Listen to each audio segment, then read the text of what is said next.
Founders of Alexandria. By Star Scribe. Part 7. Founders. Chapter 4. Joseph reviewed the translations around him one at a time. He had read over each thousands of times, both the originals and the eventual descriptions.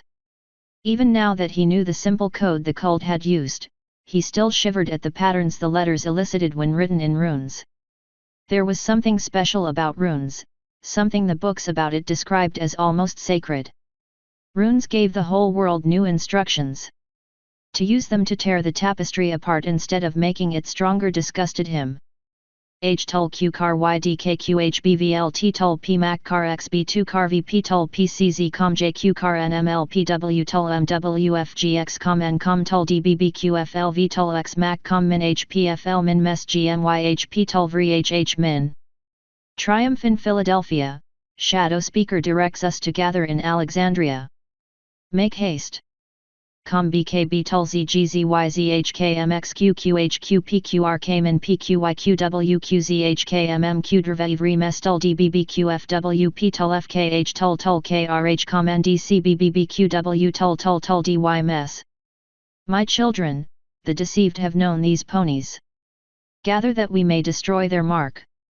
Car tnt car wbb tul bnbbqmvmy min w car tvqp car qhp mac gmes min fxhk min nwbr vnt mac b min lqp car qhp mac g vri cxz vri m com tul jhvnd min hertz m tul kb mes. All that think they see will be blinded. All that know they are blinded will be given truer sight. Of course, nothing in the messages they had intercepted as radio codes was nearly as disturbing as what they had found written in the house. Joseph hadn't been able to get himself into the basement, and neither had any of the former members of the cult. Instead, they had Taylor send in a drone and photograph everything. After that came something they could all enjoy, a bonfire. The gasoline was all bad then, and the early December air practically burned his skin through his fur if he walked outside without heavy clothing. For being rotten, the gas had still burned pretty good. Joe had even imagined to himself he heard screams as the basement burned, along with all its profane runes. They had salvaged the books, despite the objections of Sight and the other former cult members. They gave every volume to the HPI, the only people on Earth who couldn't attempt the magic within. If fiction was any guide, there might be something evil in those pages. If the CPNFG could kill odium, they figured it could probably kill whatever awfulness had been there. Since their human friends kept calling, Joe had assumed it worked. Even the upstairs of the house had been written in code, though there was no magic in it. He had read the universal list of members, organized by rank and assignment, and shuddered when he saw not even half were accounted for in Alexandria. Most disturbing of all was the matter of Ryan's equal, the only name as high up the pyramid. Who was Shadow Speaker? Beneath him were nearly a dozen ponies, all with equestrian names. What had the ponies of Odium's cult been able to tell them? Only that Night Speaker had been the only one to communicate with this pony of a strangely similar name, and Odium had kept information about their mission to the ponies on it. Only one word was written of it on the board, in the writing Joseph had come to recognize as Night Speaker's. Charybdis. Joseph had asked what the word meant, grilled each of them individually, except for the ones who weren't there enough to bother asking. None had told him more than a quick search of Wikipedia could.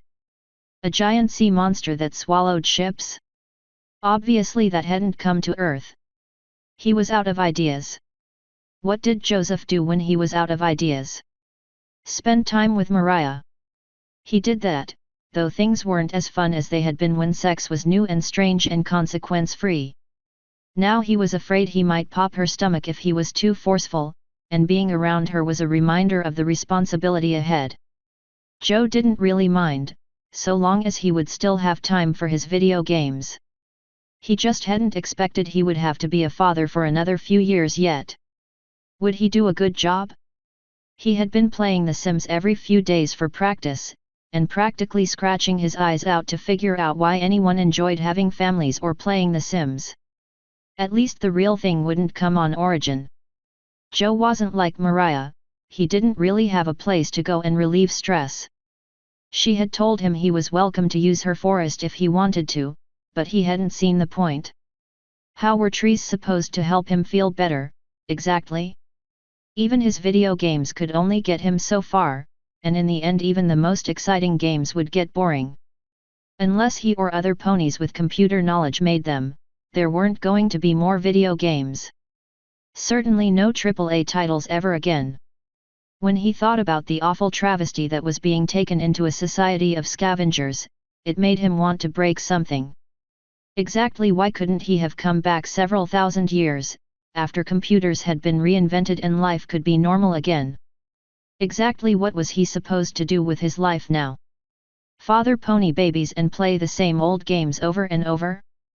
Joseph was the sort of person who ate the same meals for weeks at a time, but the prospect of living the rest of his life the same way disgusted him. He had become a software developer because he liked making things. He wanted to see people using them, feel like he had given those people something by making the system they depended on work. Even a database or an internal memo system or something would still be helping people, despite the fact that its users would never know his name. What would make Joseph feel like he was useful again? He needed to make something more than making himself better at pony magic or making there be more ponies in the world. It took him days to figure out what he wanted to do, days he spent doing absolutely nothing he was supposed to do. What did he care? Alex couldn't pester him when she was unconscious. Who was going to call him out of not digitizing books fast enough? Cloudy skies. The idea of her confronting anyone was laughable, tall tales the cultists told about her summoning up a whole thunderstorm notwithstanding. Eventually the idea came to him fully formed, like Athena in the mind of Zeus. He knew his purpose as clearly as if some god had given it to him. Something challenging enough to be worth the attempt, but also possible given their resources and rewarding enough he could keep doing it for the rest of his life and not get bored. If Alex ever woke up, even she couldn't be upset about this course. She would probably compliment him on the idea. Alexandria had a library, but it lacked a school. The real library of Alexandria hadn't just been in the scrolls locked up in some musty room, it had been about gathering together the best scholars in the world. His world needed something a little different now. They had one civilization's powers to preserve and another civilization's powers to discover. They had a never-ending supply of new students traveling through time. How much faster would society evolve if they had a place to come and learn their new powers quickly?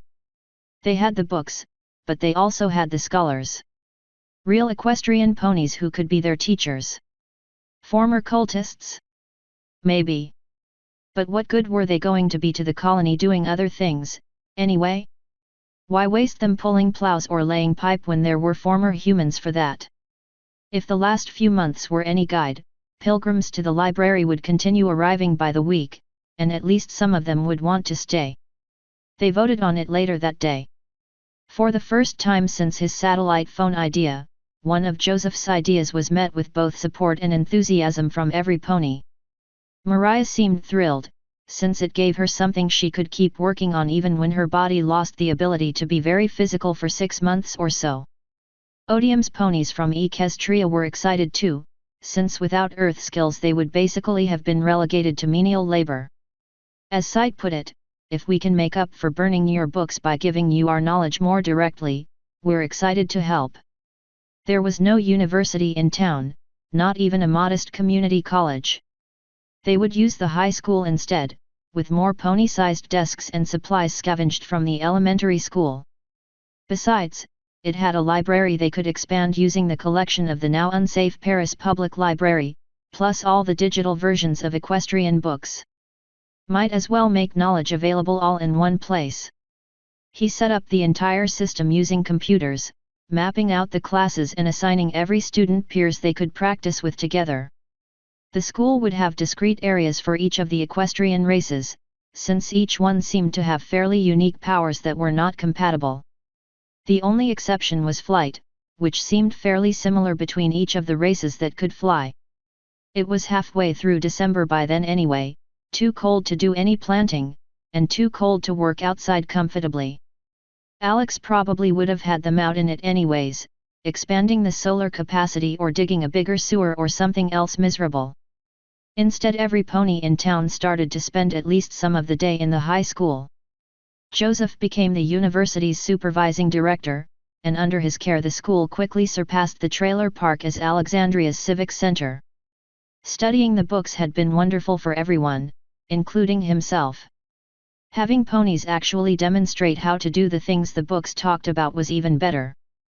Joseph was as much a student as any pony else, though the single unicorn from the cult's ponies with an intact mind was so impressed with his magic she took him on as an assistant to help with basic levitation.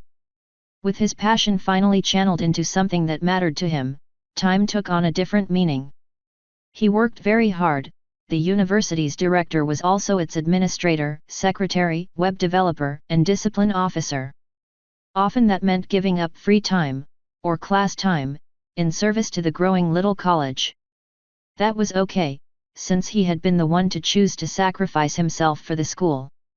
It hadn't been an assignment, even the sensible kind like Alex had used to give. It was his idea, and it was a good one. It was snowing, though not very much. He sat in the administrator's office with Mariah resting at his hooves on a warm carpet as he worked, levitating several different markers into the air and drawing on the glass. He monitored performance by the day, drawing out each class and making little marks for each student. He could do that when the college was so small. Mariah nudged his legs with her head, groaning. "You've done enough, Joseph. Come down here. I picked something nice." He glanced down and saw she had brought a bottle of something, more of the crappy non-alcoholic stuff she was drinking these days, along with a portable DVD player. "Not if it's boring. I hate boring movies." "Not even." She tugged on his leg, a little more forceful. "You know I hate M too. It's a classic. Remember The Matrix?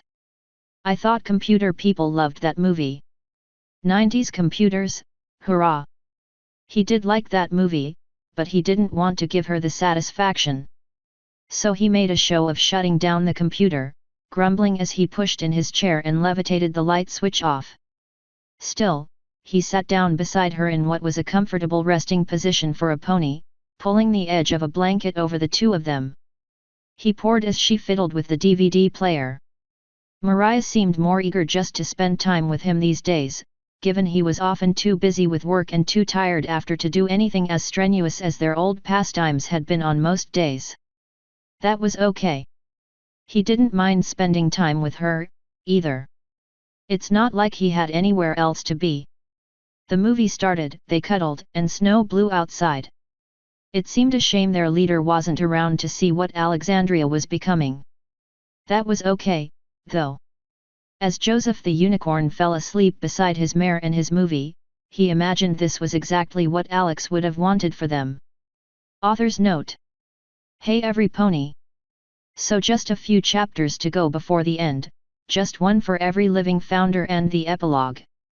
I've got maybe 10,000 words of the sequel so far, but I'm not sure that's going to be enough with the burden of school on me now. I'm sorry to say that story probably won't be updating daily when it arrives. Still, better some updates than none, right? This one will continue its regular schedule until it completes, which won't be that much longer. Thanks for sticking around till the end. End author's note.